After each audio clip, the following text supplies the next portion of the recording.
Shri Bhuvi properties private limited వారి 7 hills future city ఇప్పుడు మన సాగర్ హైవేలో నమ్మకానికి అమ్మ లాంటిది మన భూవి ప్రాపర్టీస్. అన్న మస్తు ఉరుముతున్నాడు, మెరుపులు ఉరుములే అవుతున్నాయి. అన్నతో మాట్లాడదాము. నమస్తే. నమస్తే అండి. నేను ఒక సాధారణ విద్యార్థిని. నేను ఏ పార్టీకి సపోర్ట్ చేయట్లేదు, ఏ నాయకుడికి సపోర్ట్ చేయలేదు. నాకు తెలిసిన ఒక వ్యక్తి, ఒక కుర్రాడు, జంజీ కుర్రాడు, నీట్ రాసి ఎంతో మంచి మార్కులు వచ్చి ఆవేదనకు గురై తను సూసైడ్ అటెంప్ట్ చేసి బయటకు వచ్చాడు. నా కళ్ళతో చూశాను కాబట్టి ఈరోజు నేను ఈ రోడ్డు మీదకి రావడం జరిగింది. మేము ఎన్నో కష్టాలకు పడి చదువుతున్నామండి. ఇక్కడ ఈరోజు పేపర్ లీక్ అవుతున్నాయి. రేపు ఈ దేశంలో మేము పుట్టాం, ఈ దేశంలో బతుకుతున్నాం, మేము టెర్రరిస్టులు కాదు. నేను మరీ చెప్తున్నాను. సెంట్రల్ మినిస్టర్ గారు మీరు ఏమాత్రం దేశభక్తుల్లో రాజీనామా చేయండి, మీరు తీసుకోండి. ఇంకొకటి సుప్రీంకోర్టు జడ్జికి చెప్తున్నాను, ఇన్ని లీకులు జరుగుతున్నప్పుడు మీరు సుమోటోకి ఎందుకు కేసు తీసుకోవట్లేదు? మీరు సుమోటోగా కేసు తీసుకొని ఈ కేసును మీరు ఇది న్యాయం జరిపించండి. ఇంకోటి పేరెంట్స్కి చెప్తున్నాను, మీరు కులాలు మతాలు చూసి ఓటేస్తే మాత్రం మీరు మీ పిల్లల జీవితాన్ని, దేశ భవిష్యత్తుని నాశనం చేసుకుంటారు. ఇదే చెప్తున్నాను. మేము భారతీయులం, మేము స్వచ్ఛమైన భారతీయులం, మేము కూడా జై హింద్ అంటాం. జై హింద్. న్యాయం చేసేంత వరకు కూడా మేము పూర్తిగా మొన్నటికి మొన్న మొత్తం గవర్నమెంట్ టీచర్లు మొత్తం వచ్చి ఇక్కడ ధర్నా చేసిర్రు. ఏమని? విద్యను ప్రైవేటీకరణ చేస్తురు అని చెప్పేసి. వాళ్ళకి అసలు ఏమాత్రం ఇప్పటికీ స్పందించలేరు, మాట్లాడలేదు గవర్నమెంట్. ఇప్పుడు మీ విషయంలో, ఇప్పుడు నీట్ పేపర్ లీక్ విషయంలో కూడా ఏమన్నా స్పందిస్తారంటారా? ఈ కేంద్ర రాష్ట్ర ప్రభుత్వాలు, పాలకులంతా కూడా ఈ దేశంలో ఉన్నటువంటి 144 కోట్ల ప్రజలకు అందుబాటులో లేరు. వీళ్ళు కేవలం 10% పెట్టుబడిదారులు, ఎవరైతే అంబానీ, ఆదానీలు 10% ఉన్నారో వీరికి కొమ్ము కాసే ప్రభుత్వాలుగా మారుతున్నాయి. నిజంగా 140 కోట్ల ప్రజలు ఓట్లు వేసి మిమ్మల్ని గెలిపిస్తే మీరు ప్రజల పక్షాన లేరు. ప్రభుత్వ విద్యారంగాన్ని పూర్తిగా నిర్వీర్యం చేస్తున్నారు, ప్రభుత్వ పాఠశాలని పూర్తిగా హరిస్తున్నారు. నిజంగా ప్రభుత్వ విద్యారంగంలో గతంలో నుండి పాలకులందరూ కూడా ఇక్కడ చదువుకున్నారు కదా, మరి ఆ విధానాన్ని మీరు ఎందుకు కొనసాగించడం లేదు? కాబట్టి ఈరోజు మేము కాక్రోజులుగా, ఏఏఎఫ్గా ఈ దేశ పాలకులు, రాష్ట్ర పాలకులకు సూచన చేస్తున్నాం, డిమాండ్ చేస్తున్నాం.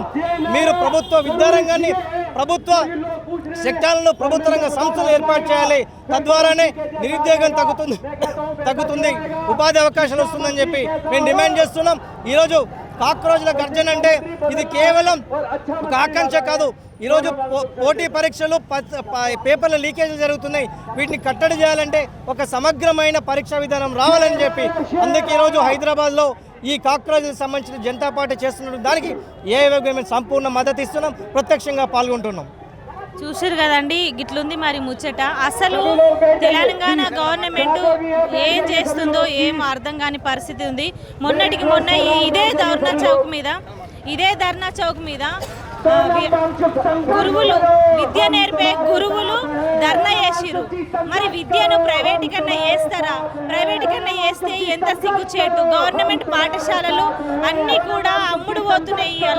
అలా తెలంగాణ ప్రజలు ఫీజులు కట్టుకోలేక ఎంతో మంది తల్లిదండ్రులు బాధపడుతున్నారు.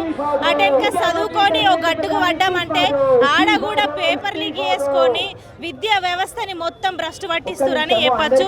తమ్ముళ్ళు ఉన్నారు, మనతో మాట్లాడే ప్రయత్నం చేస్తాం. వాళ్ళ బాధ ఏంది, వాళ్ళ ఆలోచన ఏంది? ఈరోజు తెలంగాణ ప్రజలు ప్రతి ఒక్కరు ఆవేదన పడుతున్నారు. కాక్రోచ్లుగా మార్చిన యువతని రేపు బల్లులుగా, పిల్లులుగా కూడా మార్చే వ్యవస్థ రాబోతుందని చెప్పచ్చు. అన్న నమస్తే. నమస్తే.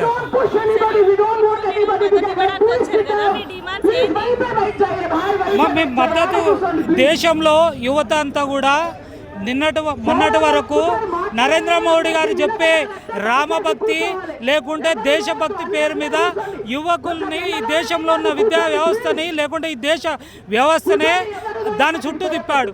ఇవాళ దేశంలో ఉన్న యువత, విద్యార్థులందరూ కూడా ఈ దేశభక్తి లేకుంటే రాముని పేరు చెప్పి మా జీవితాలు నాశనం చేస్తూ ఉన్నాడు అనేది గ్రహించి ఈరోజు కాకరాజ్ జనతా పార్టీ లాగా ఒక యువకులంతా కూడా ఒక వేదిక పైకి వచ్చి ఈ దేశంలో బీజేపీ ప్రభుత్వం వచ్చిన తర్వాత ఈ 13 ఏళ్లలో 100కు పైగా ఎగ్జామ్లు నిర్వహిస్తే 93కు పైగా ఎగ్జామ్లో పేపర్ లీకేజ్ జరిగింది.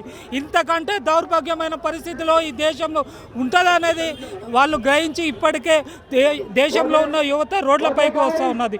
ఇప్పటికైనా ఈ దేశ కేంద్ర ప్రభుత్వానికి సిగ్గుంటే ధర్మేంద్ర ప్రధాన్కి సిగ్గుంటే నైతికంగా బాధ్యత వహించి రాజీనామా చేయాలి. లేకుంటే ఈ నరేంద్ర మోడీ ఏదైతే దేశభక్తి ఇవన్నీ చెప్తా ఉన్నాడో ఈ దేశంలో విద్యార్థుల భవిష్యత్తును ఆలోచించుకొని నరేంద్ర మోడీ ప్రభుత్వం ధర్మేంద్ర ప్రధాన్ను బర్తురాఫ్ చేసి ఆయన మీద జ్యుడిషియల్ ఎంక్వైరీ చేసి జైలుకు పంపాలనేది మేము డిమాండ్ చేస్తా ఉన్నాం.